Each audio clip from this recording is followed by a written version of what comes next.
नमस्कार दोस्तों, बालाजी स्टडी अड्डा में आपका स्वागत है। सुपर टेट के लिए जैसे कि चैप्टर वाइज वीडियो हम आपको डेली शाम 8 बजे करा रहे हैं, तो इससे पहले हमने देखा था यही चैप्टर नंबर 16 जिसका नाम है प्राकृतिक आपदा प्रबंधन और पर्यावरण संरक्षण। इसका पार्ट नंबर 3 जो कि आपको साइड में आई बटन में पिछला वाला वीडियो मिल जाएगा। कंप्लीट प्लेलिस्ट सुपर टेट की सोशल साइंस और साइंस दोनों की अलग अलग आपको वीडियो के डिस्क्रिप्शन में मिल जाएगी और प्लेलिस्ट में जाकर भी आप देख सकते हैं। आज हम देखेंगे इसी चैप्टर का पार्ट नंबर जो है वो 4, तो उसके आगे के 20 प्रश्न हम देखेंगे। तो डेली हम 20 प्रश्न जो है वो टोटल देखते हैं। सबसे पहले हम बात करते हैं पिछले वाले वीडियो में मैंने जो प्रश्न पूछा था उसके सही उत्तर की, और इस वीडियो में भी लास्ट में हम एक प्रश्न पूछेंगे। प्रश्न क्या है आपका पिछले वाले वीडियो का कि भारत में निम्नलिखित में से कौन सा जैव रिजर्व वर्ल्ड नेटवर्क और बायोस्फीयर रिजर्व में शामिल नहीं है। 4 ऑप्शन दे रखे थे, आपको बताना था कि कौन सा जो है वो सही होगा।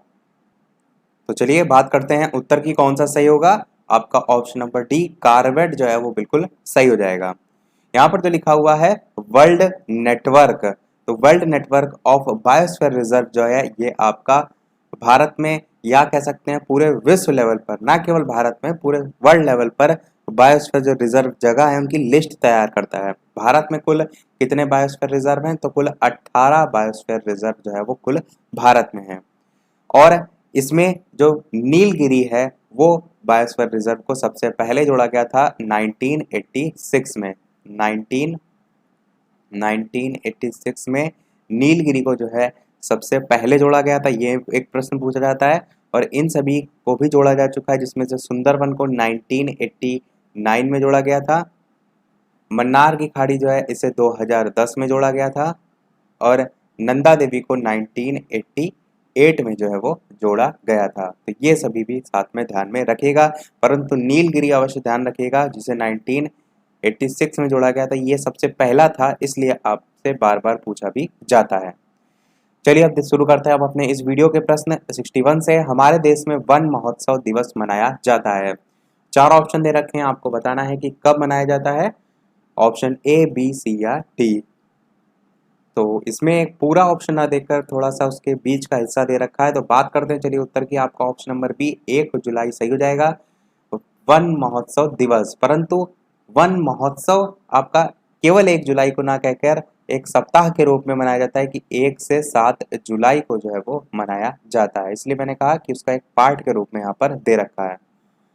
देखते हैं अपना अगला प्रश्न 62 कि वन्य प्राणी सप्ताह प्रतिवर्ष मनाया जाता है। ऊपर वाला प्रश्न वन महोत्सव था, ये है प्रश्न वन्य प्राणी सप्ताह। दोनों में डिफरेंस है, सबसे ज्यादा जो कंफ्यूजन आप लोग होते हैं इन्हीं प्रश्नों में होते हैं, तो दोनों में अंतर अवश्य ध्यान रखिएगा। दोनों प्रश्न एक साथ हैं तो ताकि आपको डिफरेंस भी क्लियर तरीके से समझ में आए। यहाँ पर पूछा गया है वन्य प्राणी सप्ताह, तो 4 ऑप्शन है, आपको बताना है कौन सा सही होगा। चलिए बात करते हैं उत्तर की। आपका ऑप्शन नंबर सी अक्टूबर के प्रथम सप्ताह में कह सकते हैं, या इसी को हम 1 से 7 अक्टूबर भी कह सकते हैं। प्रत्येक वर्ष विश्व भर में वन्य जीव सप्ताह के रूप में मनाया जाता है। तो यही यदि आपसे वन महोत्सव पूछा गया होता तो 1 से 7 जुलाई जो कि इससे पहले प्रश्न आया था वो भी ध्यान में रखिएगा। अगला प्रश्न कह रहा है वन्य जीवन सप्ताह मनाया जाता है। अब वन्य जीवन सप्ताह आपका कोई नया नाम नहीं है। जो वन्य प्राणी सप्ताह है इसी का ही आप कह सकते हैं दूसरा नाम है, तो वही उत्तर आपका ऊपर वाला सही हो जाएगा। 1 अक्टूबर से 7 अक्टूबर के बीच आपका वन्य जीवन सप्ताह मनाया जाता है, या कह सकते हैं वन्य जीवों के संरक्षण के प्रति जो जागरूकता है वो फैलाने के लिए ये दिवस मनाया जाता है। अगला प्रश्न देखते हैं 64 पेरियार नेशनल पार्क किस पर्वत श्रृंखला में है। 4 ऑप्शन है, आपको बताना है option A, B, C, D में से कौन सा जो है वो सही होगा। बात कर लेते हैं उत्तर की, तो बिल्कुल आपका ऑप्शन नंबर डी पश्चिमी घाट बिल्कुल सही हो जाएगा। पेरियार नेशनल पार्क जो है ये पश्चिमी घाट पर्वत श्रृंखला जो है इस पर केरल राज्य में जो है वो स्थित है। राज्य यहाँ से पूछा जाता है तो ये अवश्य ध्यान में रखिएगा, और ये एक बाघ संरक्षित क्षेत्र के अंतर्गत जो है वो आता है। क्षेत्रफल की बात करें कितने एरिया में फैला हुआ है, तो ये आपका 925 वर्ग किलोमीटर में जो है वो फैला हुआ है। चलिए देखते हैं अपना अगला प्रश्न 65 सुंदरवन टाइगर रिजर्व किस राज्य में है। उड़ीसा, आंध्र प्रदेश, असम या पश्चिम बंगाल। 4 ऑप्शन है, आपको बताना है कौन सा सही होगा। बात करते हैं उत्तर की, आपका ऑप्शन नंबर डी पश्चिम बंगाल बिल्कुल सही हो जाएगा।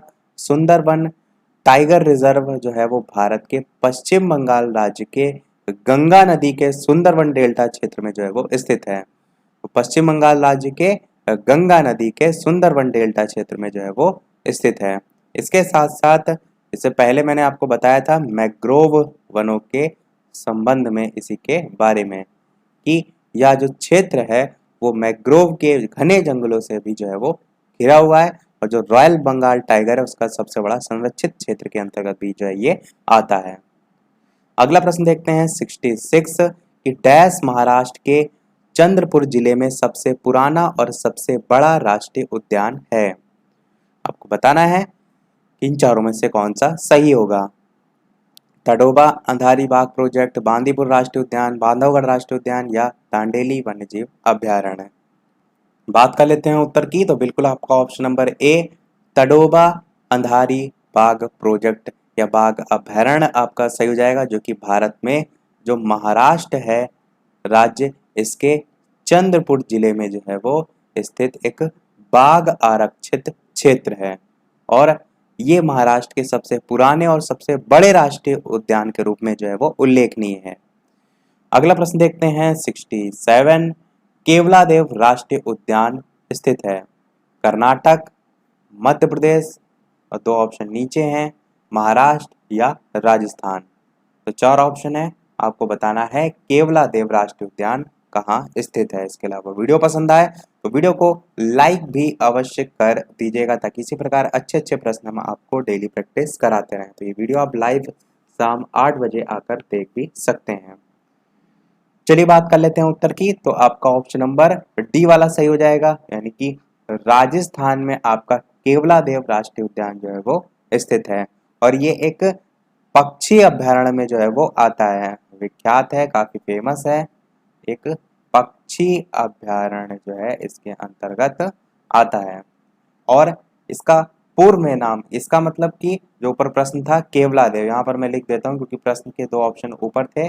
तो केवलादेव जो राष्ट्रीय उद्यान है इसका पूर्व में नाम भरतपुर पक्षी विहार था। ये इंपॉर्टेंट पॉइंट है, ये ध्यान रखिएगा, भरतपुर पक्षी विहार के नाम से इसे पहले जाना जाता था, और इसे 1971 में संरक्षित पक्षी अभ्यारण्य जो है वो घोषित किया गया था, और इसके बाद 1985 में इसे विश्व धरोहर स्थल में घोषित कर दिया गया था। विश्व धरोहर स्थल आपसे पूछा जाता है, ये सन अवश्य ध्यान में रखिएगा। काफी बार ये भी पूछ लिया था कि इनमें से कौन सा विश्व धरोहर स्थल में शामिल है या नहीं है। अगला प्रश्न देखते हैं 68 सिमलीपाल टाइगर रिजर्व किस राज्य में है। महाराष्ट्र, आंध्र प्रदेश, छत्तीसगढ़ या उड़ीसा। 4 ऑप्शन है, आपको बताना है कौन सा सही होगा। बात करते हैं चलिए उत्तर की, आपका ऑप्शन नंबर डी उड़ीसा बिल्कुल सही हो जाएगा। सिमलीपाल टाइगर रिजर्व उड़ीसा के मयूरभंज जिले में जो है वो स्थित है, मयूरभंज जिले में स्थित है, और ये जो आपका टाइगर रिजर्व है इसे 2009 से यूनेस्को वैश्विक जैवमंडल रिजर्व के तहत आरक्षित जो है वो किया गया है 2009 से। अगला प्रश्न देखते हैं 69 कौन सा उद्यान बांग्लादेश के साथ भी अपनी सीमाओं को साझा करता है। सुंदरबन राष्ट्रीय उद्यान, काजीरंगा राष्ट्रीय उद्यान, कंचनजंगा राष्ट्रीय उद्यान या पन्ना राष्ट्रीय उद्यान। कौन सा उद्यान बांग्लादेश के साथ भी अपनी सीमाओं को साझा करता है। बात करते हैं उत्तर की, तो आपका ऑप्शन नंबर ए सुंदरबन राष्ट्रीय उद्यान जो है वो बिल्कुल सही हो जाएगा, और ये उद्यान भारत का जो पश्चिम बंगाल राज्य है उसके दक्षिणी भाग में गंगा नदी के सुंदरबन जो डेल्टा क्षेत्र है उसमें जो है वो स्थित है, और इसके बारे में मैंने आपको मैंग्रोव वन और बंगाल रॉयल बंगाल टाइगर के बारे में ऊपर वाले प्रश्न में जो है वो बता भी दिया था। अगला प्रश्न देखते हैं 70 दांडेली वन्यजीव अभ्यारण्य किस राज्य में है। उड़ीसा, महाराष्ट्र, गुजरात या कर्नाटक। 4 ऑप्शन है, आपको बताना है कि कौन सा यहाँ पर ऑप्शन सही होगा। बात कर लेते हैं उत्तर की, तो आपका ऑप्शन नंबर डी कर्नाटक बिल्कुल सही हो जाएगा। दांडेली वन्यजीव अभ्यारण्य कर्नाटक राज्य में स्थित है। और यदि बात करें इसके एरिया यानी कि कितने क्षेत्रफल में फैला हुआ है, तो ये आपका 834.16 वर्ग किलोमीटर में जो है वो, या क्षेत्रफल में जो है वो फैला हुआ है। फेमस किस लिए? तो यह अभयारण्य काले तेंदुए जैसे कई अनोखे और जो दुर्लभ प्रजातियां हैं उनके निवास के लिए जो है वो फेमस है। देखते हैं अपना अगला प्रश्न 71। बांदीपुर राष्ट्रीय उद्यान किस राज्य में है? मध्य प्रदेश, राजस्थान, कर्नाटक या छत्तीसगढ़। चार ऑप्शन है, आपको बताना है कौन सा सही होगा। बात कर लेते हैं चलिए उत्तर की। तो आपका ऑप्शन नंबर सी कर्नाटक राज्य बिल्कुल सही हो जाएगा। अन्य ऑप्शन जितने भी दे रखे हैं यहाँ पर, इनके बारे में भी एक एक राष्ट्रीय उद्यान आपको पता होना चाहिए। जैसे कि मध्य प्रदेश में आपका पेंच राष्ट्रीय उद्यान है, राजस्थान जो है इसमें आपका रणथंभौर राष्ट्रीय उद्यान है। ये सभी ऐसे हैं जो आपके बार बार पूछे जाते हैं, इसलिए आपको रटे होने चाहिए। छत्तीसगढ़ की बात करें तो यहाँ पर कांगेर घाटी राष्ट्रीय उद्यान है, कांगेर घाटी राष्ट्रीय उद्यान। चलिए देखते हैं अपना अगला प्रश्न 72। किस राज्य में मानस टाइगर रिजर्व है? तेलंगाना, मध्य प्रदेश, असम या केरल। चार ऑप्शन है, बताना है आपको कौन सा सही होगा। चलिए बात कर लेते हैं उत्तर की। तो आपका ऑप्शन नंबर सी असम बिल्कुल सही हो जाएगा। मानस राष्ट्रीय उद्यान आपका असम में स्थित भारत का एक प्रमुख राष्ट्रीय उद्यान है। और फेमस किसके लिए है? तो ये उद्यान एक सींग वाले गैंडे के लिए जो है वो प्रसिद्ध है। और इसके बारे में मैंने ये आपको पहले ही बताया था कि 1985 में इसे विश्व धरोहर स्थल में जो है वो शामिल किया गया था। अगला प्रश्न देखते हैं 73। बांधवगढ़ राष्ट्रीय उद्यान किस राज्य में है? राजस्थान, छत्तीसगढ़, उत्तर प्रदेश या मध्य प्रदेश। चार ऑप्शन है, बताना है आपको कौन सा सही होगा। बात करते हैं चलिए उत्तर की। तो आपका option number D Madhya Pradesh बिल्कुल जो है वो सही हो जाएगा। तो बांधवगढ़ राष्ट्रीय उद्यान मध्य प्रदेश में स्थित है और इसके क्षेत्रफल की यदि बात करें तो 437 वर्ग किलोमीटर में जो है वो फैला हुआ है। और इसकी स्थापना की बात करें तो 1968 ईस्वी में इसकी स्थापना हुई थी और 1993 में इसे बाघ परियोजना में जो है वो शामिल किया गया था। यहाँ पर सफेद शेर भी पाए जाते हैं, ये भी एक इसकी प्रमुख विशेषता में जो है वो आता है। अगला प्रश्न 74 कह रहा है दाची गाम राष्ट्रीय उद्यान कहाँ स्थित है? उत्तराखंड, मिजोरम, जम्मू कश्मीर या हिमाचल प्रदेश। अच्छे अच्छे प्रश्न हैं सभी। आप चाहें तो वीडियो को शेयर भी कर सकते हैं और लोग भी अच्छे अच्छे प्रश्न जो है वो देख सकते हैं। तो वीडियो पसंद आ रहा हो, लाइक ना किया हो तो लाइक भी करते चलिएगा, चैनल पर नए आए हो तो सब्सक्राइब भी करते चलिएगा। चलिए बात कर लेते हैं अब उत्तर की। तो बिल्कुल यहाँ पर आपका option number C Jammu Kashmir जो है वो बिल्कुल सही हो जाएगा। तो दाची गाम कहाँ स्थित है? राष्ट्रीय उद्यान जम्मू कश्मीर में स्थित है। उत्तराखंड में आपका, मैंने इससे पहले भी बताया है, राजा जी राष्ट्रीय उद्यान है। मिजोरम में आपका डंपा राष्ट्रीय उद्यान है। हिमाचल प्रदेश में आपका पिन वैली राष्ट्रीय उद्यान है। ये सभी आपके इंपॉर्टेंट हैं, ध्यान में रखिएगा। चलिए देखते हैं अपना अगला प्रश्न 75। कंवल टाइगर रिजर्व किस राज्य में है? चार ऑप्शन है, कर्नाटक, तेलंगाना, तमिलनाडु या पश्चिम बंगाल। आपको बताना है कौन सा सही होगा। बात कर लेते हैं उत्तर की। तो आपका ऑप्शन नंबर बी तेलंगाना बिल्कुल सही हो जाएगा। तेलंगाना राज्य में आपका कंवल टाइगर रिजर्व जो है वो स्थित है और भारत सरकार ने इसे 2012 में बाघ अभयारण्य के रूप में जो है वो घोषित किया था। और ये जो टाइगर रिजर्व है वो तेलंगाना राज्य के उत्तरी क्षेत्र जो है उसका सबसे पुराना टाइगर रिजर्व है। और ये अभयारण्य में जो सागौन वन है उनकी अधिकता देखने को मिलती है। तो प्रश्न इस टाइप से भी बन सकता है, सागौन वनों के लिए कौन सा अभयारण्य या रिजर्व जो है वो फेमस है? तो आप ध्यान में रखिएगा कंवल टाइगर रिजर्व जो कि तेलंगाना में स्थित है। अगला प्रश्न 76 कह रहा है कान्हा टाइगर रिजर्व किस राज्य में है?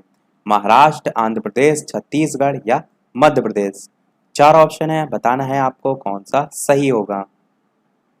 बात कर लेते हैं चलिए उत्तर की। आपका option number D Madhya Pradesh जो है वो बिल्कुल सही हो जाएगा। इसके अलावा जो कान्हा टाइगर रिजर्व है इसे 1933 में जो है अभयारण्य के तौर पर जो है वो स्थापित किया गया था और राष्ट्रीय पार्क इसे बाद में 1955 में जो है वो घोषित कर दिया गया था। देखते हैं अपना अगला प्रश्न 77। WWF से आशय है world wide fund, world for fund, world wild life fund या वर्ल्ड वॉच फंड। चार ऑप्शन है, बताना है आपको कौन सा सही होगा। बात कर लेते हैं उत्तर की, तो बिल्कुल आपका ऑप्शन नंबर सी बिल्कुल सही हो जाएगा, यानी कि WWF से आशय होता है वर्ल्ड वाइल्ड लाइफ फंड, इसकी फुल फॉर्म। और 1962 में इसे IUCN के सहायक संगठन विश्व वन्य जीव कोष जो है वो WWF की जो है स्थापना जो है वो की गई थी। और IUCN की फुल फॉर्म क्या होती है, तो international union of conservation of nature, ये जो है इसकी फुल फॉर्म जो है वो होती है। मुख्यालय की बात करें इसका कहाँ है, तो स्विट्जरलैंड में जो है इसका मुख्यालय है। और इसका यदि बात करें प्रतीक चिन्ह क्या है, तो विलुप्त प्राणी जॉइंट पांडा जो है इसका, विलुप्त प्राणी जॉइंट पांडा जो है इसका प्रतीक चिन्ह है। चलिए देखते हैं अपना अगला प्रश्न 78। संकटग्रस्त जंतु दैत्याकार पांडा पाया जाता है ऑस्ट्रेलिया में, भारत में, चीन में या ब्राजील में। चार ऑप्शन है, आपको बताना है कौन सा सही होगा। बात कर लेते हैं उत्तर की, आपका ऑप्शन नंबर सी चाइना, चीन बिल्कुल सही हो जाएगा। पांडा जो है इसको चीनी भाषा में क्या कहते हैं, तो जुआंग। मैं यहाँ पर लिख देता हूँ क्योंकि इस सुनने में हो सकता है आपको ना समझ में आए। जू यांग माओ, ये जो है इसे चीनी भाषा में जो है वो कहते हैं। और इसी को विशालकाय बिल्ली भालू के नाम से भी जो है वो जाना जाता है। और रहते कहाँ हैं संकटग्रस्त जंतु दैत्याकार पांडा, तो आप कह सकते हैं चीन के बांस के जंगलों और तिब्बत के जो हिमालय पर्वत के ढलान है उनके पेड़ों पर जो है ये रहते हैं। और WWF द्वारा अंतर्राष्ट्रीय स्तर पर जो संरक्षित प्रजाति हैं उनमें भी इन्हें जो है वो रखा गया है।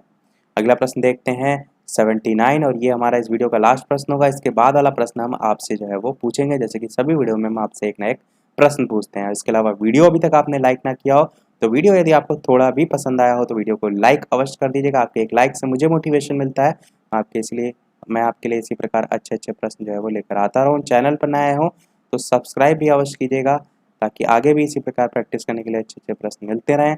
टेलीग्राम चैनल से यदि आप नहीं ऐड है तो डिस्क्रिप्शन में भी आपको लिंक मिल जाएगी और डायरेक्ट भी बालाजी स्टडी अड्डा सर्च करके आप ऐड हो सकते हैं। सभी जितनी भी लेटेस्ट इंफॉर्मेशन है सब आपको टेलीग्राम चैनल पर ही जो है वो प्रोवाइड कराई जाती है। देखते हैं अपना प्रश्न, निम्नलिखित में से किसमें सर्वाधिक जैव विविधता पाई जाती है। चार ऑप्शन दे रखे हैं, आपको बताना है कौन सा सही होगा, ऑप्शन ए, बी, सी या डी। बात कर लेते हैं चलिए उत्तर की, तो बिल्कुल आपका ऑप्शन नंबर बी उष्ण कटिबंधीय सदाबहार वर्षा वन बायोम जो है वो सही हो जाएगा। और उष्ण कटिबंधीय सदाबहार वर्षा वनों की बात करें तो आप कह सकते हैं कि ऐसे वन क्षेत्र जो कि भूमध्य रेखा के दक्षिण या उत्तर में लगभग 28 डिग्री के भीतर जो है वो पाए जाते हैं।